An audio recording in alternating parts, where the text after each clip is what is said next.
Bonjour à tous, c'est Yona Charbonneau du site belletemps.fr. Je vais vous parler aujourd'hui de la nouvelle lune de samedi prochain, le 29 mars, qui est une nouvelle lune un peu particulière parce que c'est une éclipse partielle solaire. Et donc cette nouvelle lune, elle est dans l'énergie du bélier. Et c'est intéressant parce qu'en fait l'énergie du bélier, c'est le début, c'est le commencement, c'est le feu, c'est les nouveaux projets, c'est ce qu'on a envie de mettre en place. Donc comme c'est la nouvelle lune c'est les graines justement qu'on va semer, c'est le début. Vous savez, la pleine lune, on se prend un peu toutes les énergies en pleine face, mais on se prend les énergies de quoi? De la nouvelle lune. Donc c'est intéressant à savoir parce que ça va vous dire qu'est-ce que vous avez envie de semer là. Si vous avez envie de mettre en place des choses, ça va être le moment de le faire. Ça va être le moment d'opérer des changements ou de justement mettre en place les projets que vous avez envie de voir fleurir pour la pleine lune, mais aussi pour tous les mois suivants. Parce que justement, c'est en lien avec cette éclipse-là. Donc, l'énergie bélier, le bélier, c'est le début du zodiaque. Donc, ça veut dire qu'on va avoir un regain d'énergie. Justement là, vous avez vu, on avait comme une baisse d'énergie, il y a eu beaucoup de personnes qui sont tombées malades, c'était un peu mou, c'était un peu, on s'est senti bloqué dans certains endroits. Et ben là en fait l'énergie bélier, en fait on va tous avoir un regain d'énergie. En plus vous voyez, c'est pour ça c'est l'énergie du printemps, c'est la sève qui monte, donc c'est l'énergie qui remonte. Et waouh, on a envie de renouveau, on a envie de mettre des choses en place. Et donc pour ça, pour comprendre comment est-ce qu'on va mettre en place ces choses-là, on va regarder le maître du bélier. Et le maître du bélier, c'est Mars. Et Mars se trouve toujours en Cancer. Donc déjà, ça nous dit que, en fait, on va mettre des projets en place et vraiment, on peut être hyper impliqué émotionnellement, mais du coup, on va être aussi hyper subjectif. On va avoir justement vraiment une énergie de feu, mais avec ce Mars qui est en chute quand même, qui est en Cancer, on peut être vraiment hyper susceptible. On peut se vexer facilement. Et l'énergie Cancer, le Mars en Cancer, il va être aussi très en lien avec notre foyer, avec notre sphère intime, avec ce qui nous met en sécurité. Donc on va vouloir mettre en place des projets qui nous rassurent, qui nous font du bien et ça peut être vraiment, encore une fois, notre maison, notre intérieur. Là, si vous avez envie de faire un changement dans votre maison, c'est le moment. Envie de redécorer votre intérieur, envie de faire des choses aussi pour vous. Vous voyez, le Cancer, c'est vraiment votre bulle où vous êtes bien. Donc, qu'est-ce que vous avez envie de mettre en place pour vous sentir bien, vous sentir en sécurité? Et pour tous les projets que vous avez envie de mettre en place, ça va être le moment de le faire et de le faire avec une certaine douceur, une certaine sensibilité. Et en même temps, voilà, il faudra bien penser qu'on va être hyper subjectif parce que c'est pas les seules énergies en eau. On va voir qu'il y a énormément d'énergie là-dedans. Le Mars, en fait, il a deux carrés. Le carré, c'est les aspects de tension. Il a un carré à Chiron en bélier et un autre carré à la lune noire vraie en balance. Donc, on peut comprendre que là, il va y avoir des choses qui peuvent être touchées chez chacun de vous sur des blessures de votre place au sein de votre foyer. Donc, ça peut être au sein de votre famille ou d'un groupe intime. Vous pouvez être touché, vous pouvez être plus susceptible sur justement les personnes qui vous entourent et justement comment est-ce que vous pouvez affirmer des choses mais sans blesser l'autre. Et donc, vous pouvez vous sentir blessé par des paroles un petit peu vives comme ça, ou vous pouvez vous-même des fois être vif et peut-être vexer l'autre ou envoyer des paroles qui vont être un petit peu sèches comme ça. Et la lune noire dans la balance, elle va justement parler du fait que à quel moment est-ce que je dois être diplomate. J'ai peur que quand j'essaye d'arrondir les angles, je me trahis moi-même. Je suis pas vraiment sincère. J'ai envie d'être authentique, mais j'ose pas. Voilà, j'ai peur de blesser. C'est toujours ce fameux axe bélier-balance parce que justement, Mars en Cancer, donc dans le foyer, sa sphère intime, est en carré avec à la fois l'énergie balance et l'énergie bélier. Donc, il y a ce tiraillement entre eux.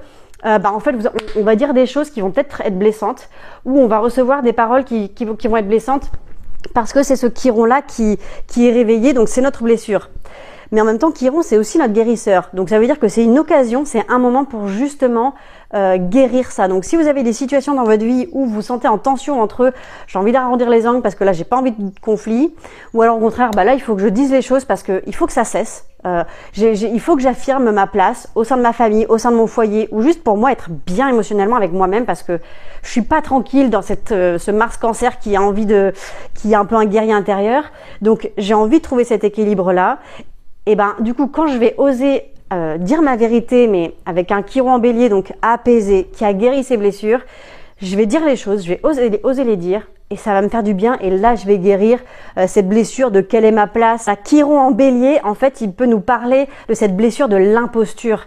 J'ai pas le droit, j'ai pas ma place. J'ai l'impression qu'à chaque fois que je m'affirme, les gens le prennent mal. Voilà, et ben c'est toute cette thématique là qui va pouvoir être guérie, où il y a une amorce de guérison qui va être amorcée pendant cette nouvelle lune. Ce qui est bien, c'est que Mars a deux aspects facilitants. C'est que d'un côté, il a un sextile à Uranus et il a un trigone à Saturne.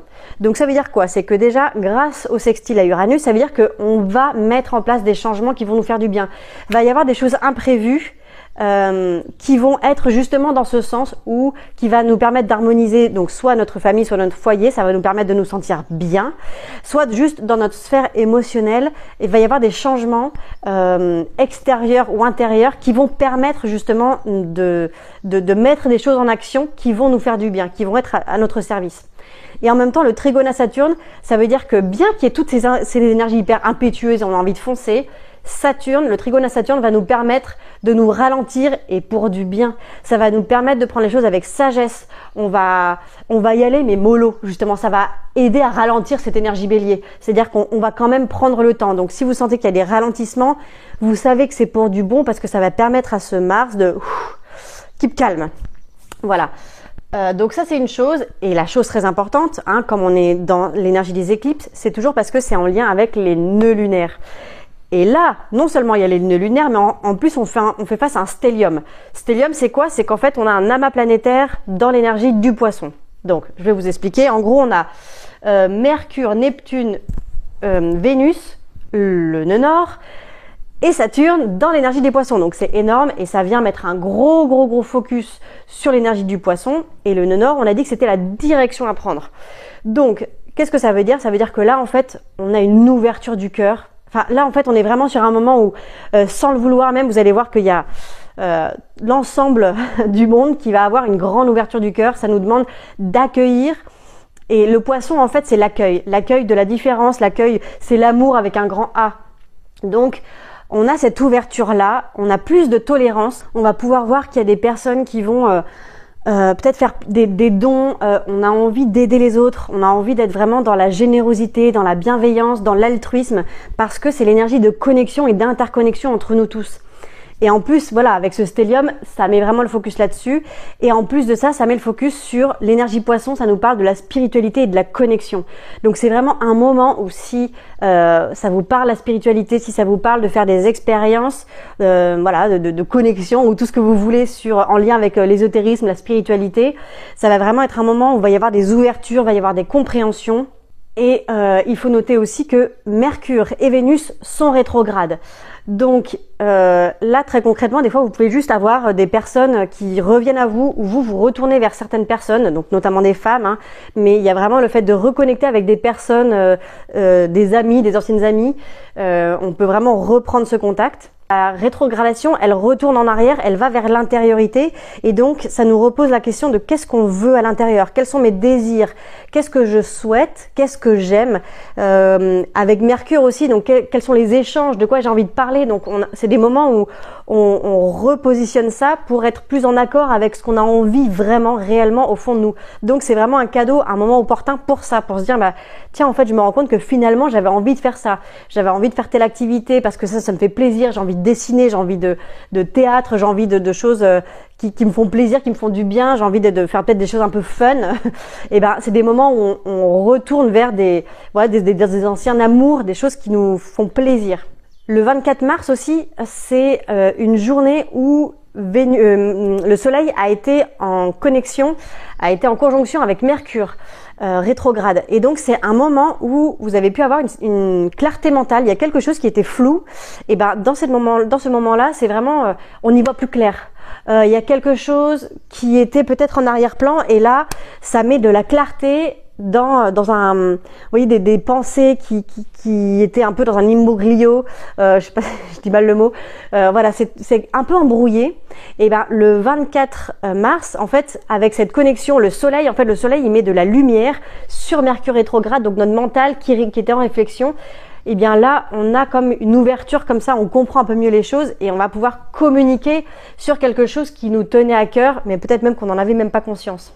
Et la nouvelle lune, c'est pas uniquement le jour même. Vous voyez, c'est pas le 29. Ça va vraiment amorcer et dans les jours qui suivent, c'est ça que vous allez sentir et diffuser pendant les jours et les semaines, voire même les mois, hein, parce qu'avec l'éclipse, ça nous parle vraiment de ça.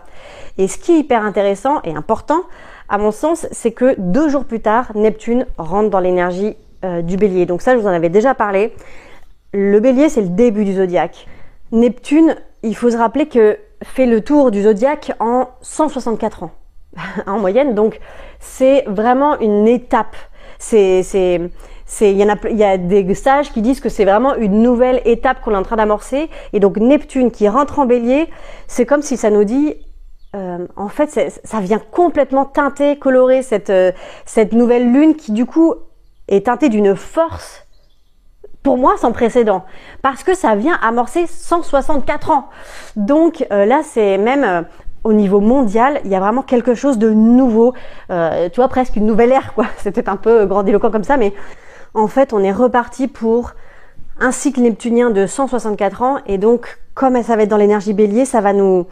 Neptune, c'est la connexion, hein, c'est vraiment hein, le lien avec le divin, et donc ça nous demande de voir vraiment ce qu'on a envie de faire, les élans, l'initiation, dans quoi est-ce qu'on va mettre notre énergie, parce que ça va être en lien avec l'énergie Bélier, donc forcément Mars va être un petit peu leader de cette énergie neptunienne qui va être comment est-ce qu'on va mettre notre énergie.